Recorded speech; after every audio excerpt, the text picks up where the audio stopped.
everyone? Hey, how you doing? It's Matt Sella. Today, we are doing a spoiler talk review for Invincible, Season 1, Episode 6, dubbed You Look Kinda Dead. That's right, folks. We're gonna continue talking about this superhero show that is all graphic and bloody and animated, and we're all here for it. And you know who else is here for it? It's my good friend Mark, joined via satellite radio. Marcello, the great, amazing Mark, the magnificent, the ever stupendous, often misunderstood Marcello Mark. How you doing out there, buddy? That was the longest introduction I've ever had. Thank you so much. Why, you're quite welcome, and well deserving of it, too. Oh, well, thank you. I like to think I am worthy of my full title being stated for the record. And that is the best way to always go about it. Now, before we begin, folks, just want to do a quick plug-in here. If you've been enjoying reviews like this that Mark and I do, or I do with among other friends, be sure to like this video, share it, let people know about this content so we can keep making more of it. And also, I like to stream on Twitch, doing some animating in Toon Boom Harmony, so you should stop on by. I usually stream every Saturday afternoon, roughly around 1 or 2 o'clock Pacific time. Links will be in the description below, so check it out. Anywho, Mark, why don't you let the fine folks know, what is this episode, You Look Kinda Dead, of Invincible all about? That's a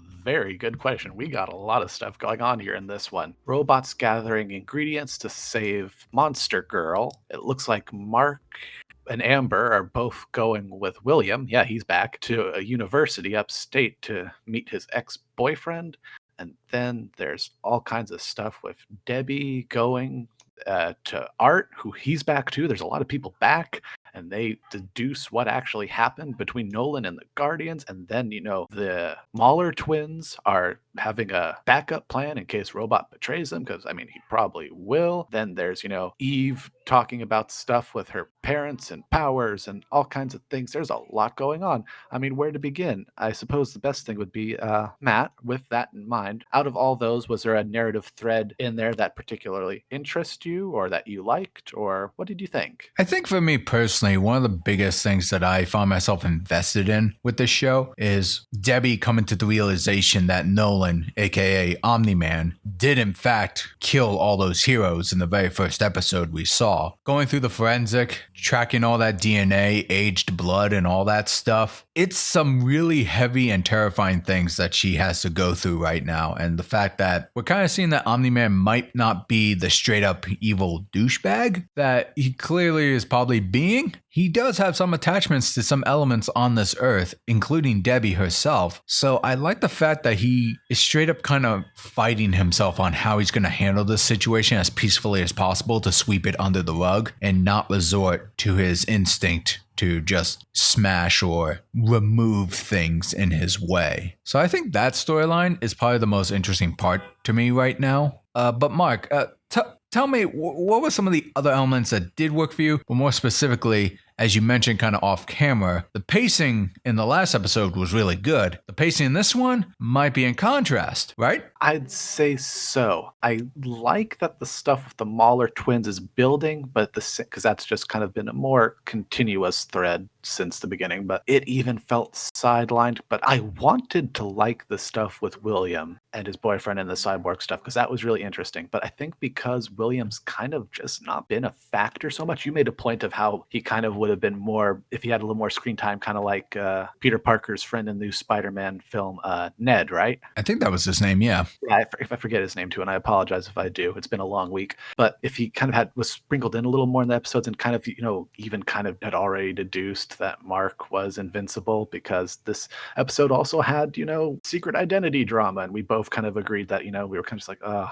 boy, this stuff, okay. Yeah, no, I seriously hate that in like superhero tropes. I hate the misunderstanding trope in general, man. Right, like I think that could have been done away with, but the cyborg stuff could have been interesting. And William having an ex-boyfriend who he's dealing with, who then also is like a cyborg, could have been really cool and really interesting and really emotional. And it kind of just, I think I liked elements of this on their own, but when you put them all together in a pot, and even on their own with how much time they had to breathe, I struggled to remember actually what happened almost in this episode, because there was just so much other stuff going on in the background. Like I feel I like Debbie where she's going. I'm really sad she's in such a dark place at the moment. It was cool to have Mark Hamill back as Art Rosenbaum. Like again, but I feel like this show is going to be for me with its pacing. I don't want to be preemptive, but like if this maybe had 12 instead of 8 episodes to really flush things out, because like I don't know, this almost felt like okay, we had good pacing, and now just like we got to get to the end, quick, get all this stuff, get going,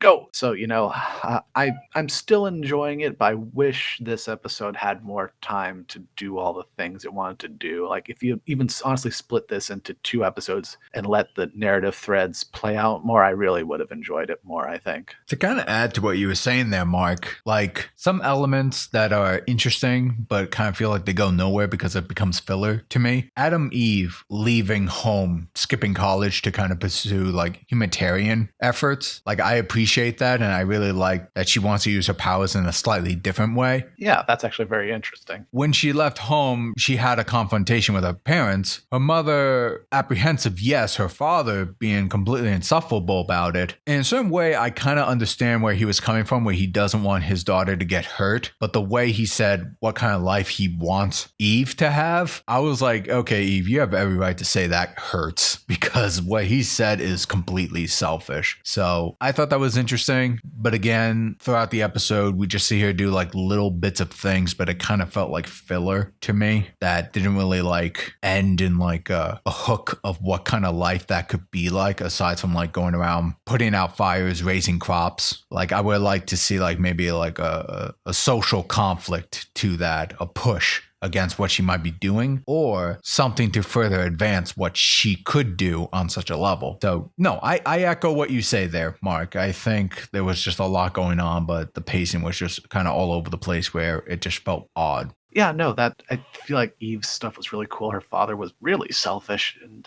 yeah, I guess at the end of the day, not my favorite episode, probably not the worst episode, but I think this series for me is still now kind of falling back into some of the problems we had with its earlier episodes, where there's a lot of interesting narratives, but just not enough time for it to breathe. And I'm concerned moving into the series, the season at least, finale, just because, you don't really want to have that be an issue at the end of a narrative unless it's actually going to be renewed for a second season, which we have no confirmation of. And Amazon, I'm not really familiar with their practices as a streaming service, because they kind of are, but they kind of aren't. It's interesting. And not to add fuel to the fire, Mark, but this episode was directed by the same guy who directed the second episode of the series. So maybe some of those pacing issues kind of a result of such a style. That could be it. I don't want to necessarily be that guy, but that would make sense just with how things were handled in this episode. Because up until now, it looks like it's been, since episode 3, it's been the same director, different writers, of course, but like we did say how after episode 3 onward, we kind of had a nice improvement on things. And I'm not sure. Maybe it's just me not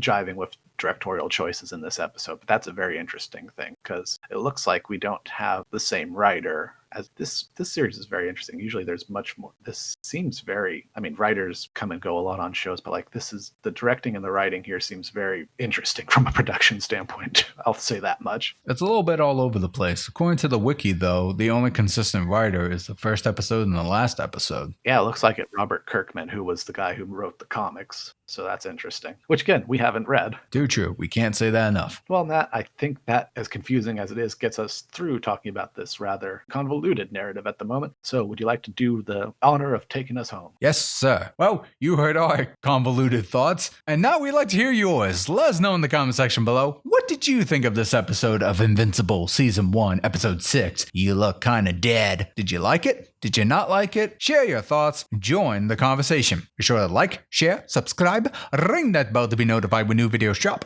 And if you want to support me directly, consider going to my Patreon. Check out my Twitch channel to watch me do some animation, usually on weekends, and do a one-time donation at my Streamlabs. Links are in the description below. This is Matt Sella. This is Mark.